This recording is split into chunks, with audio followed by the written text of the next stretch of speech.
आज या वारीला निरोप देण्यासाठी उपस्थित असलेले आपल्या जिल्ह्याचे कर्तव्यदक्ष एसपी साहेब, इथे सगळे पदाधिकारी आहेत. म्हणजे कोणाकोणाचे नाव घेऊन नाव जर सुटलं तर गैरसमज होईल म्हणून सगळ्यांची माफी मागून सगळे नेता मंडळी,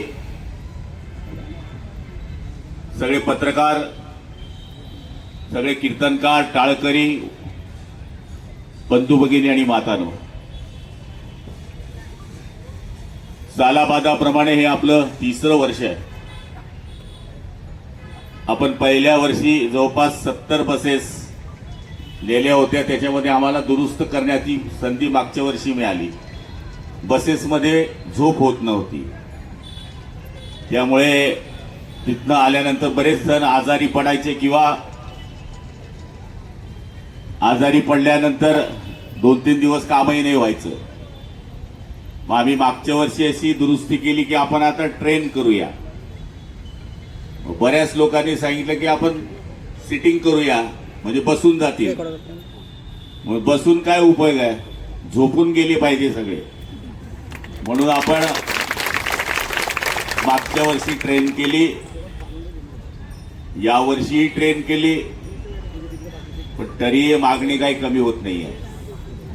मागच्या वर्षी जे गेले ना साहेब, आम्ही त्यांना यावर्षी संधी दिली नाही. आमच्याकडे ती यादी आहे. त्यामुळे काय काय म्हणता, या वरिष्ठ ली गया, पुढला वरिष्ठ नाही ली जाई रे, या वरिष्ठ लई गया, पुढला वरिष्ठ नाही लई जाई ना. पण प्रत्येकाचं दर्शन व्हावं ही आमची इच्छा आहे. एक वेळेस झालं तर दुसऱ्या वेळेस दुसऱ्याचं व्हावं, तिसऱ्या वेळेस तिसऱ्याचं व्हावं. आणि आम्ही वयाची अट घातली 45 ते 55. कारण की घेऊन जाणं जसं आमची जबाबदारी आहे, तसं घरापर्यंत आणणंही आमची जबाबदारी आहे.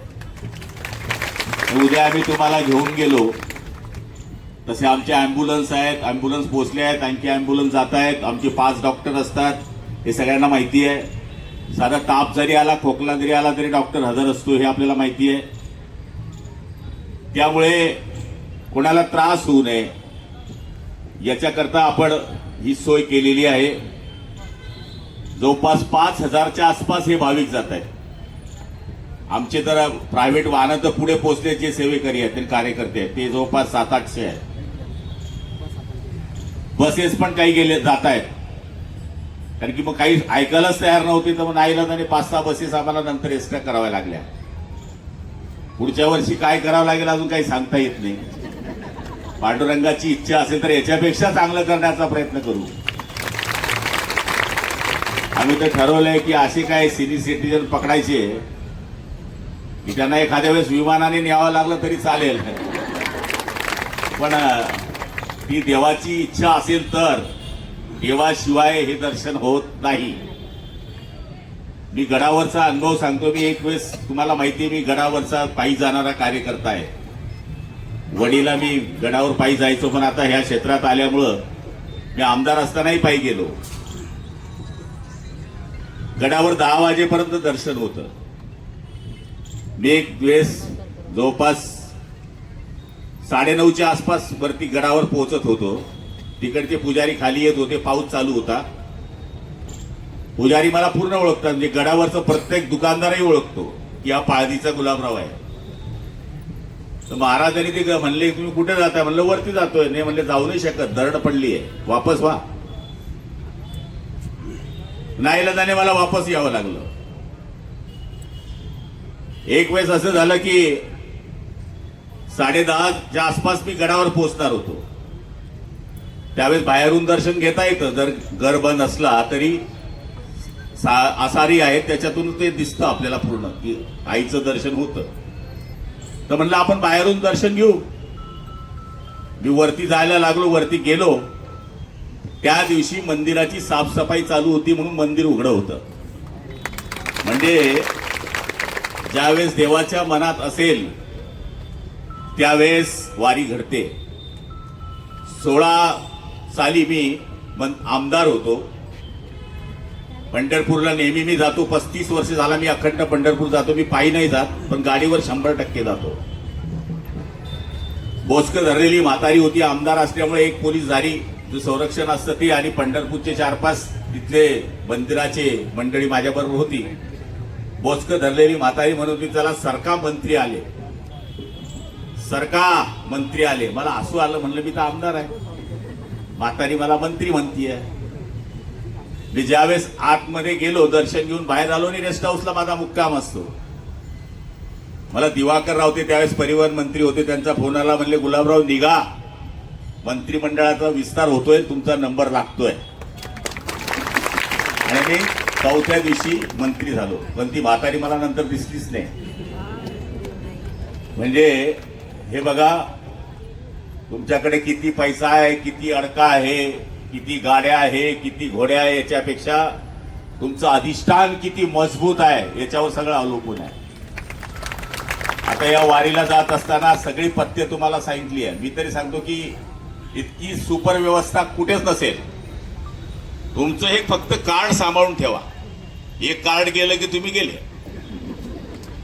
तुमचे घरचे तर आम्हालाच पकडतील. तुमचा सगळ्यांचा विमा काढून ठेवला आहे आम्ही. या कार्डवर तुम्ही फोटो, हे मोबाईलवर आपण काढतो, सेल्फी काढतो, काही करतो, काही काढायची गरज नाही, आपोआप तुम्हाला फोटो मिळतील. जेवणाची व्यवस्था आहे, नाश्त्याची व्यवस्था आहे, चहाची व्यवस्था आहे, सगळी व्यवस्था आहे. फक्त विनंती एक आहे, आपल्याला सीट नंबर पण मिळाले, काय अडचण. एका बोगीमध्ये दोन अटेंडंट 2 जण राहतील आणि 4 हेल्पर आहे, जी एका बोगी 6 जण आहे. त्यामुळे तुम्हाला काही लागलं, तुमची मुलं म्हणून, तुमचे भाऊ म्हणून तुम्ही त्यांना कधी आदेश करू शकता. त्यामुळे बिनधास्त प्रवास करायचा आहे. आता 4 दिवस आम्ही तुमच्या सेवेमध्ये आहोत. 4 दिवस ही मुलं तुमच्या सुना पण आहेत आणि 4 दिवस तुमचे मुलं पण आहेत. त्यामुळे हे आता सासूबाईंची सेवा करणार आहे, आईची सेवा करणार आहे, बहिणींची सेवा करणार आहे. त्यामुळे मला तरी असं वाटतं की आज या सुंदर अशा वारीला महिलांची संख्या, एसपी साहेब ज्यावेळेस आतमध्ये आले तर म्हणले, भाऊ इथं तर 80% महिला दिसत आहेत. लाडक्या बहिणींचा तर चमत्कार आहे साहेब, काय करणार. त्यामुळे निश्चितपणाने आमचे राज्याचे मुख्यमंत्री आदरणीय देवेंद्र भाऊ असतील, आदरणीय एकनाथ शिंदे साहेब असतील किंवा सुनीत्राताई पवार असतील, यांनी सरकारने सुरू केलेल्या ज्या महिलांकरता योजना आहेत, त्या योजनांचा आधार असल्यामुळे बहिणींनी आमच्यावर कायमचा आशीर्वाद ठेवलेला आहे. मी फार भाग्यशाली आहे की मला बहिणी आहेत. ज्याला बहीण आहे त्याला सगळं आहे. बाहेरून पैसे घेऊन जाईल, पण बाहेरून पैसे येत असताना ती मुलाकरता काळजी घेईल. पती जर श्रीमंत असला तर त्याच्याकडून पैसे आणील, माहेरे येईल, त्याच पैशातून साडी घेणं भावानं घेतली असं सांगितलं. अशी ही आमची बहीण आहे. त्यामुळे आईनंतर प्रेम करणारी वस्तू जर या जगात कुठली असेल तर ती बहीण आहे. आणि या बहिणींचा आशीर्वादच कायम आमच्या पाठीशी आहे, भावांचा आशीर्वाद आहे. आदरणीय गजानन महाराजांनी सांगितल्याप्रमाणे फक्त एकच सांगा, आता पेरणी झालेली आहे, देवाला म्हणा खूप पाऊस पडू दे. वेळ घेणं आता उचित नाही, कारण की वाजले आता 6. इथून आपल्याला पायी जायचंय थोडंसं. त्यामुळे मी जास्त वेळ घेत नाही. खूप चांगली वारी करा. सगळ्यांकरता या ठिकाणी आनंदाचे दिवस यावे अशी मागणी करा, एवढीच आपल्याला प्रार्थना करतो. वारी